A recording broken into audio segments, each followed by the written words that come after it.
السلام علیکم دوستو، امید کرتے ہیں آپ سب لوگ ٹھیک ہوں گے۔ دوستو آج کی ویڈیو میں ہم آپ لوگوں کو میتھیکوبال انجیکشن کے بارے میں بتائیں گے۔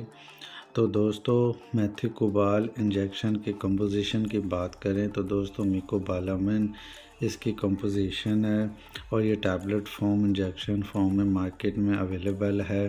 تو دوستو سب سے پہلے بات کرتے ہیں اس کے فائدے کیا ہیں اور اس کو یوز کیسے کرنا اور اس کے کیا سائیڈ ایفیکٹس ہو سکتے ہیں۔ تو دوستو فائدے یہ نیوروپیتھک کے پرابلم میں آپ لوگ اس کو یوز کر سکتے ہیں، جیسا کہ ہاتھ پاؤں کا کمزور ہو جانا، تو اعصاب کا نروس ہو جانا، یہ نیوروپیتھک کے زمرے میں آتا ہے، اس میں آپ لوگ یوز کر سکتے ہیں۔ اس کے علاوہ ہاتھ پاؤں کی کمزوری میں استعمال کر سکتے ہیں۔ اس کے علاوہ جو سب سے بڑا اس کا مین جو ہوتا ہے استعمال، فالج ہو جانا، فالج کے مریضوں میں اس کا یوز کروایا جاتا ہے۔ فالج ہونے کے بعد اس کو ریکوری کے طور پر یوز کروایا جاتا ہے، یا پھر فالج میں پیشنٹ کو جو درد ہوتا ہے، ویکنس ہوتی ہے، ان پرابلمس میں اس کو یوز کروایا جاتا ہے۔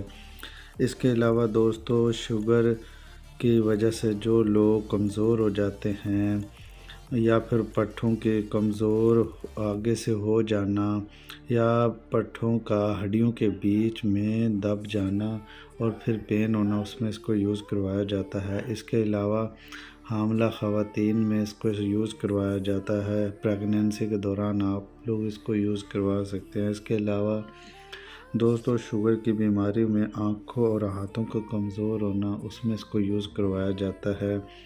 تو دوستو یہ تھے اس کے بیسک فائدے۔ اب بات کرتے ہیں کہ اس کے سائیڈ ایفیکٹس کیا ہو سکتے ہیں۔ دوستو متلی اور الٹی کا آنا، اس کے علاوہ اسکن پر ریشز کا ہونا، خارش ہونا، یہ اس کے کامن سائیڈ ایفیکٹس ہیں۔ اور اس کا جو مین سب سے بڑا بینیفٹ استعمال کروایا جاتا ہے وہ ڈپریشن کے مریض میں بھی اس کا یوز کروایا جاتا ہے۔ اب بات کرتے ہیں ویورز اس کو یوز کیسے کرنا ہے۔ ویورز ایک ماہ کے اندر آپ 4 دفعہ اس انجیکشن کو یوز کر سکتے ہیں، مطلب ہفتے میں ایک انجیکشن۔ تو دوستو 2 دن چھوڑ کر بھی آپ لوگ یوز کر سکتے ہیں، یا پھر آپ بہتر رہنمائی اپنے ڈاکٹر سے لیں اور سیلف میڈیسنز کے طور پر اس میڈیسنز کو یوز بالکل نہ کریں۔